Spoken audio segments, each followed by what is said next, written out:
This area was interesting at that time. There was no Wayne County Community College then.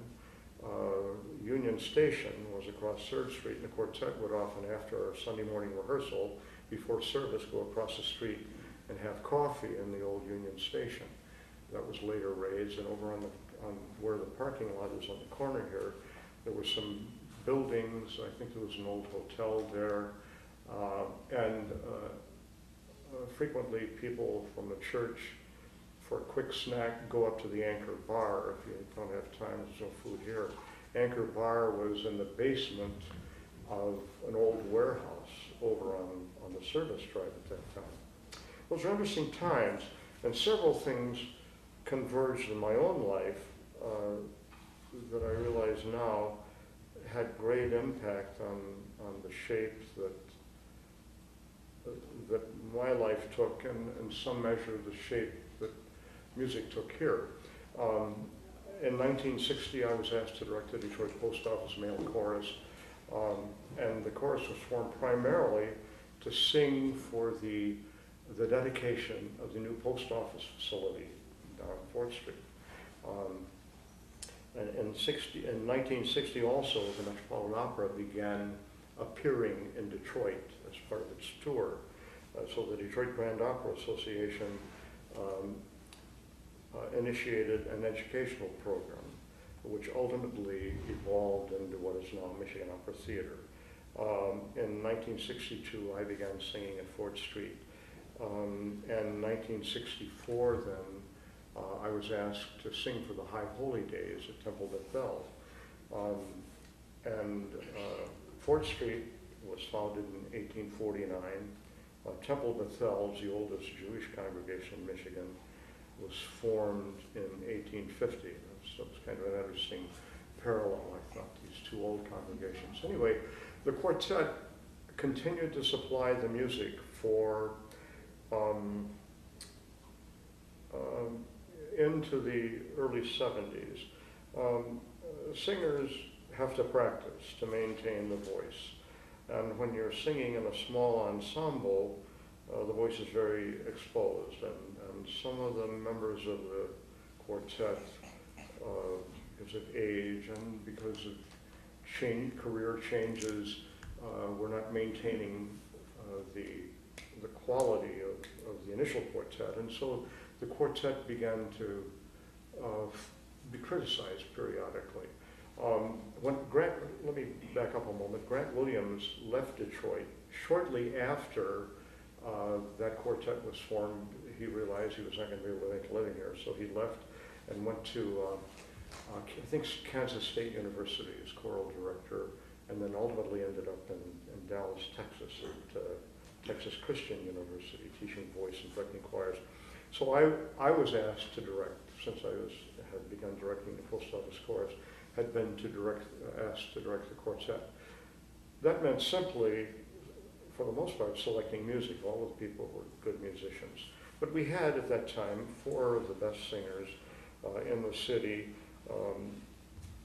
Imogen Word, Mary Riley, after about 10 years, retired, and Elsie Inselman became a mezzo-soprano solo. Elsie and I sang at Temple Bethel for many years. She's still at Temple Bethel, and in fact is directing some of the choruses at Temple Bethel.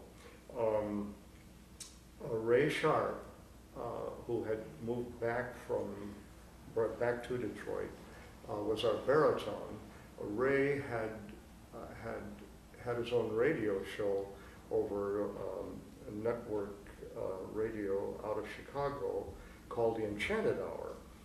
Beautiful baritone voice, a wonderful friend and gentleman, and some of the most beautiful singing I've heard in my life came from Ray Sharp. We all look forward to hearing him sing his solos. And Ray then was with the quartet until it broke up, actually. No, he wasn't. He retired, and then Carol Strickland came in, wonderful bass, and Carol then filled in the quartet. Because of the criticism and because the congregation was beginning to grow, some of the members of the congregation wanted to sing in a choir. And so Bob Crilly approached me. Bob came here in 1968 and asked if I would be interested in forming a choir. And I said, well, gee, is there enough interest to do that? So we filled out, we put a questionnaire in the bulletin, and I think about, and this is circa 1971, about that time frame. And I think we received about 15 interested flyers back, or inquiries about. We put, as I said, a questionnaire, and about 15 people indicated an interest in singing in the choir. So the following year we decided to form a choir, and Bob said, you know, we have a quartet, so don't feel any pressure to do anything special with the choir. Just, you know, we're concerned with answering a request of some of the members to sing in a choir, so do whatever you want to do. So we began rehearsing. I've always felt that good choirs are born out of good music. I think you can't develop a good choir doing bad music. So we started doing little Buxtehude cantatas and classical Renaissance pieces with the members that we had. And very gradually, that little group began to grow.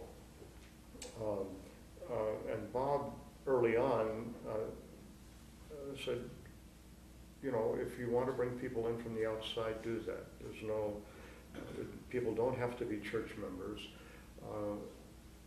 nor is religion a point of concern. So early on, the philosophy was that, and I believe that anyone should be able to sing who wants to sing.